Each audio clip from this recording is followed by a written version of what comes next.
Hi, I'm Mark, and today we're going to be building a tool chest for our precision measuring set. This video was made with the support by Dean Callis, Marco Timotic, and Ian Pedder.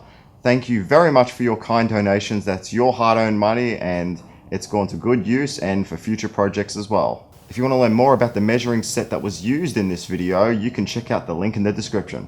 So this set already comes in quite a nice plastic case with padded lining, but sometimes the tools from the lid fall out, which really isn't an issue because I can just close it on an angle. But I have this really nice American white oak and American black walnut laying around, so this is what I'm going to be using to make the case. So shout out to all my American friends. So other than having a really nice case for my new measuring set, I am building this because I really don't have a good place to store my precision measuring tools. I have quite a bit of money invested into squares and combination squares and framing squares, but because I leave them around the shop, I really don't take good care of them. None of them really give me the same 90-degree measurements, so I'm more inclined to use the case if I build a really nice one. So you'll probably notice I did quite a rough job cutting up that foam, but it really isn't an issue because it's going to be stuffed inside the case.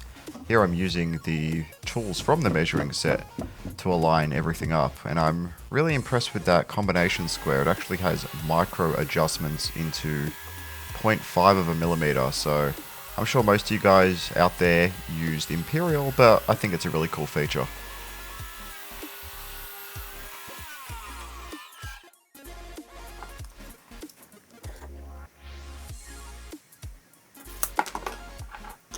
I never really used a scribing knife before, but I'm really liking it. For smaller projects like this, I think it's a great alternative to a pencil.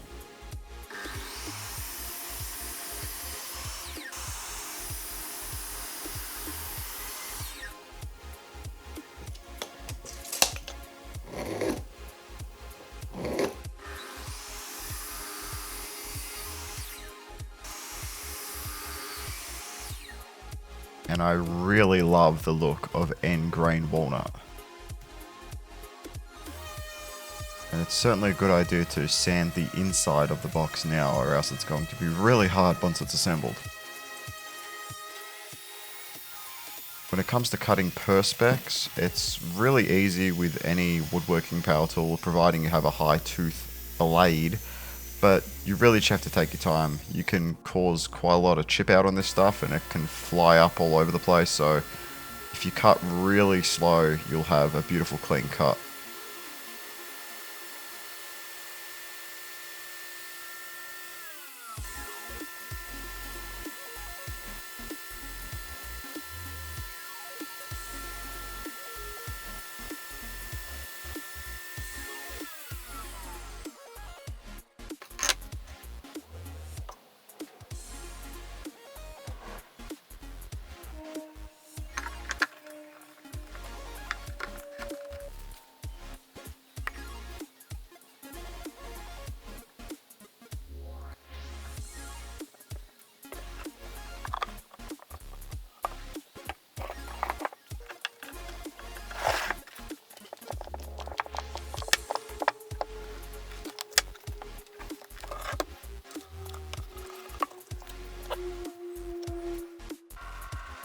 You'll notice that my benchtop drill press doesn't actually go down enough, so I had to swing it around the other side and put some scrap wood there just so I could actually drill these holes.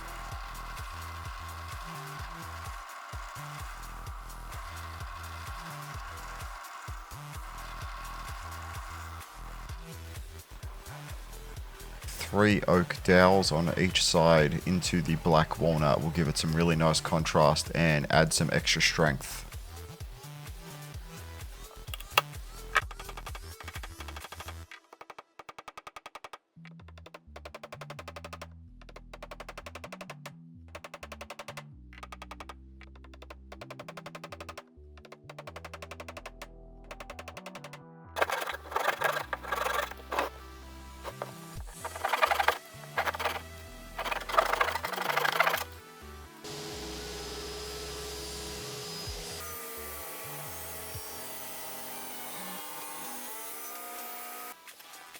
I'm adding spacer pieces the same thickness as the blade along with tape when cutting around the box. This really prevents it from flying around everywhere and causing some nasty kickback.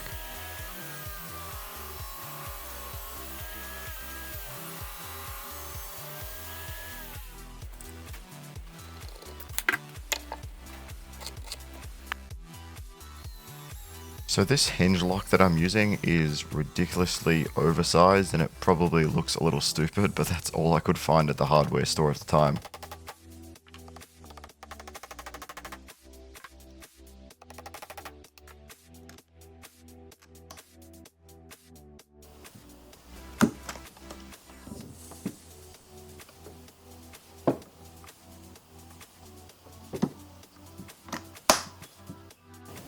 With everything sanded and the perspex taped up, I'm going to apply a liberal amount of this polyurethane. I usually use the one from Minwax, so I've never actually used this one before, so we're just going to pour quite a thick layer on and rub it around.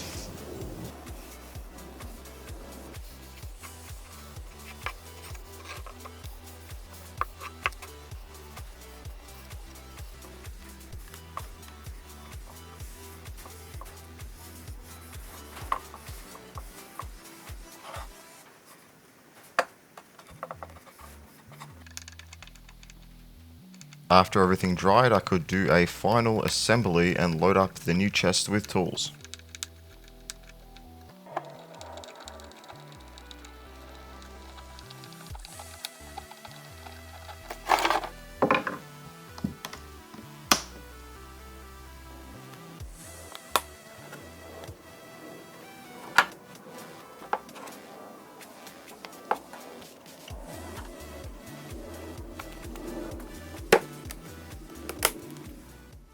So I couldn't be happier with the way this little chest came out. I'm definitely going to be putting the tools back after I use them now that I have this. This one's definitely worthy of going up on the wall. If you want to help support this channel, please click that link in the description to this set of tools. This isn't a paid sponsorship or anything. I genuinely like this product and I've had a lot of questions from Aussies and from people around the world asking where I get my tools. So I thought I would share that with you. And also thank you to the guys that supported me through my PayPal. That was an unbelievable response and really thanks, because that's your hard-earned money. So I appreciate that, and I'm going to see you in the next video, which is going to be a really big shop project. So I'll see you then. Cheers.